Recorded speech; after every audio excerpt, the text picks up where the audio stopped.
Liquor కేసులో కీలక పరిణామాలు జరిగాయి. లిక్కర్ కేసులో దాఖలు చేసిన పిటిషన్ను ఎమ్మెల్సీ కవిత ఉపసంహరించుకున్నారు. ఈడీ కేసులో మహిళలను విచారించేందుకు మార్గదర్శకాలను జారీ చేయాలని, అంతవరకు ఢిల్లీ లిక్కర్ కేసులో తన అరెస్ట్ చేయవద్దంటూ సుప్రీంలో దాఖలు చేసిన పిటిషన్ను కవిత తరపు న్యాయవాది విక్రమ్ చౌదరి ఉపసంహరించుకున్నారు. దీనికి ఈడీ తరపు లాయర్ ఎస్వీ రాజు కూడా అభ్యంతరం తెలపలేదు. అటు పిటిషన్ ఉపసంహరణకు అనుమతి ఇచ్చింది జస్టిస్ బేలాయం త్రివేది ధర్మాసనం.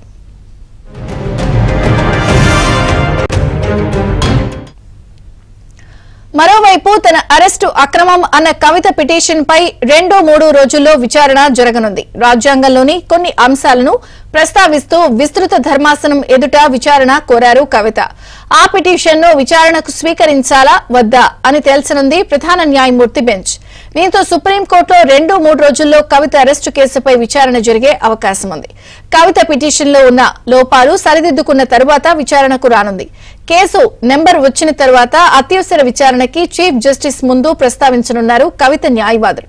ఈ నేపథ్యంలో ఈ రోజు జస్టిస్ బేలాయం త్రివేది బెంచ్ ఎదుట కవిత పిటిషన్ పై ఇక ఎలాంటి తదుపరి విచారణ లేదని స్పష్టం చేశారు కవిత తరపు న్యాయవాదులు.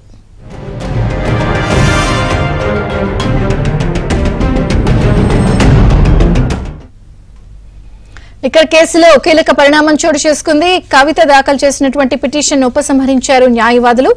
మరిన్ని వివరాలు ఢిల్లీ బ్యూరో చీఫ్ కృష్ణను అడిగి తెలుసుకుందాం. కృష్ణ,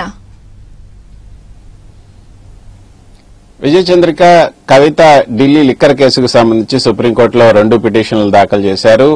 ఒక పిటిషన్ గత ఏడాది దాఖలు చేసినటువంటి పిటిషన్, తనను అరెస్ట్ చేయవద్దు, మహిళలను విచారించేందుకు కొన్ని మార్గదర్శకాలను ఇవ్వాలి అంటూ, ఈడీకి ఇవ్వాలి అంటూ ఏదైతే గత ఏడాది మార్చి 15వ తేదీని దాఖలు చేసినటువంటి ఆ పిటిషన్ ను ఇప్పుడు ఉపసంహరించుకున్నారు. ఎందుకంటే తను అరెస్ట్ చేయవద్దంటూ దాఖలు చేశారు కాబట్టి, ఇప్పుడు అరెస్ట్ అయ్యారు కాబట్టి మొదట వేసినటువంటి పిటిషన్ ఇన్ఫెక్షన్స్ అయింది, నిరర్ధకమైంది కాబట్టి ఆ పిటిషన్ ఉపసంహరించుకుంటున్నామంటూ ఈరోజు కవిత తరపున సీనియర్ న్యాయవాది విక్రమ్ చౌదరి ధర్మాసనం ముందు ప్రస్తావించారు. జస్టిస్ బేలాయం త్రివేది ధర్మాసనం ముందు. అందుకు జస్టిస్ బేలాయం త్రివేది నేతృత్వంలోని ధర్మాసనం అనుమతించింది. అయితే మరో పిటిషన్ కూడా దాఖలు చేశారు. ఆ దాఖలు చేసినటువంటి పిటిషన్ ఇంకా ఒక డిఫెక్ట్స్ లో ఉన్నాయి. ఆ పిటిషన్ ఏంటంటే, తను అరెస్ట్ చేయడం చట్టవిరుద్ధం. ఒక పిటిషన్ ఏదైతే ఈ యొక్క సుప్రీంకోర్టులో తను మొదట దాఖలు చేసినటువంటి పిటిషన్ పైన ఇంకా ఆర్గ్యుమెంట్స్ జరుగుతున్నాయి. అందులో ఈడీ కూడా తను అరెస్ట్ చేయబోము అంటూ అండర్టేకింగ్ కూడా ఇచ్చింది. అండర్టేకింగ్ ఇచ్చినప్పటికీ కూడా తను అరెస్ట్ చేశారు అంటూ కింది కోర్టులో మొన్న జరిగినటువంటి ఏదైతే సిబిఐ ప్రత్యేక న్యాయస్థానంలో ఈ అంశాలన్నింటినీ కూడా ప్రస్తావించినా క్రింది కోర్టు పట్టించుకోలేదు.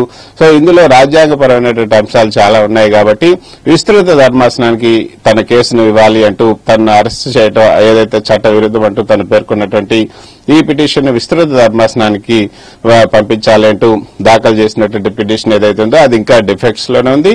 డిఫెక్ట్స్ లో ఉన్నప్పటికీ కూడా ఈ పిటిషన్ పైన విచారణకు అనుమతించాలి. అంటే వేరే బెంచ్ ఏదైతే వేరే బెంచ్ కి ముందు రిఫర్ చేస్తారో ఆ బెంచ్ ముందు వచ్చేటప్పటికి ఈ డిఫెక్ట్స్ అన్ని కూడా క్యూర్ చేస్తామంటూ ఈ రోజు సిజేఐ ధర్మాసనం ముందు ప్రస్తావించేందుకు ఇప్పుడు కవిత తరపు న్యాయవాదులు ప్రయత్నం చేస్తున్నారు. దానికి సంబంధించినటువంటి స్లిప్ కూడా అందించారు. కానీ ఇప్పుడు ప్రస్తుతం రాజ్యాంగ ధర్మాసనం కొలువైంది. సో ఆ రాజ్యాంగ ధర్మాసనం విచారణ పూర్తయిన తర్వాత ఈ యొక్క ఏదైతే కవిత చేసుకున్నటువంటి విజ్ఞప్తి పైన ఈ సిజేఐ ధర్మాసనం నిర్ణయం తీసుకోవాల్సి ఉంటుంది. ఒకవేళ నిర్ణయం తీసుకుంటే ఈ శుక్రవారం లోపు అది విచారణకు రావాల్సి ఉంటుంది. లేదంటే మళ్లీ వచ్చే 25 నుంచి అంటే సోమవారం నుంచి కూడా వారం రోజుల పాటు హోలీ హాలిడేస్ ఉన్నాయి. హోలీ హాలిడేస్ వారం రోజులు ఉంటాయి కాబట్టి ఈ శుక్రవారం కనుక ఈ విచారణకు రాకపోతే శుక్రవారం లోపు మళ్లీ ఏప్రిల్ 1వ తేదీనే ఈ రెండవ పిటిషన్ పైన విచారణ జరిగే అవకాశం ఉంది. సో డిఫెక్ట్స్ క్యూర్ అయిన తర్వాత దీన్ని విచారణకు తీసుకుంటారా, ఒకవేళ పలానా బెంచ్ ముందుకు వేస్తున్నామని తర్వాత డిఫెక్ట్స్ క్యూర్ చేస్తారా అన్నది కూడా చూడాల్సి ఉంటుంది. ప్రస్తుతానికైతే సిజేఐ ధర్మాసనం ఇంకా ఈ యొక్క ఏదైతే వీళ్ళు చేసినటువంటి మెన్షనింగ్ ఇంకా తీసుకోవాల్సింది. ఈ ధర్మాసనం దానికి సంబంధించినటువంటి అంశం మరికొద్దిసేపట్లో స్పష్టత వచ్చే అవకాశం ఉంది. వీళ్ళు మెన్షన్ చేసినటువంటి అంశాన్ని సిజేఐ అనుమతిస్తారా లేదా అని కూడా చూడాల్సి ఉంటుంది. విజయ చంద్రిక. థాంక్యూ కృష్ణ.